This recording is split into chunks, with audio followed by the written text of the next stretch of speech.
ঐতিহ্যবাহী রাসমেলার অন্যতম আকর্ষণ ভেটাগুড়ি জিলিপি। খাদ্যরসিক বাঙালির কোচবিহারের ঐতিহ্যবাহী রাসমেলার অন্যতম আকর্ষণই থাকে ভেটাগুড়ির এই জিলিপির। তাদের তৈরি জিলিপি ছাড়াও বাবুরহাট, রাজারহাট, এমনকি দেওয়ানহাট থেকেও ব্যবসায়ীরা রাসমেলায় জিলিপি বিক্রি করেন বহু বছর থেকে। কিন্তু মেলার কদিন ভিড় চোখে পড়ার মতো লক্ষ্য করা যায় ভেটাগুড়ির এই জিলিপির দোকানে। ভেটাগুড়ির নন্দীর পরিবার গত প্রায় ৭৮ বছর ধরে একই গুণমানের জিলিপি তৈরি করে আসছেন। ভেটাগুড়ির নন্দীর পরিবারের জিলিপির ইতিহাস সম্পর্কে প্রশ্ন করা হলে দোকানের মালিক অসিত নন্দী জানান, তার দাদু প্রথম ভেটাগুড়ি থেকে এসে কোচবিহারের রাসমেলায় এই জিলিপি বানানো শুরু করেছিলেন।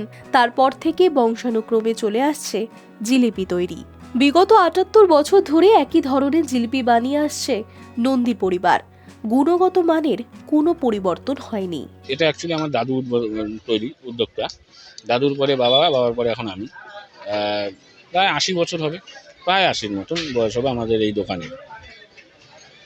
এবং মানুষ এখানে আমাদের জিলাপিটা আগে যেভাবে ছিল এখনও কোয়ালিটি সেম রাখা হয়েছে। মানুষ এটা খায়, ভালো লাগে মানুষের, যার জন্য মানুষ এটার ডিমান্ড আছে মানুষের মধ্যে, এটা তাই জন্য প্রত্যেকবার দোকান দেওয়া। কোচবিহার রাস প্রথম শুরু হয়েছিল এই ভেটাগুড়িতেই।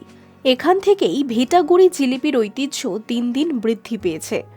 দোকানের এক কর্মচারী বিশ্বজিৎ বর্মনের কথায়, চিনি এবং চালের গুঁড়ো বেশি করে ব্যবহার করা হয়, এতে থাকে না কোনো রকম ভেজাল। প্রত্যেক দিন প্রায় ২০ বস্তা চিনি প্রয়োজন হয় জিলিপি তৈরিতে, আর যার জন্যই পরদিন পর্যন্ত টাটকা থাকে জিলিপি। High news network.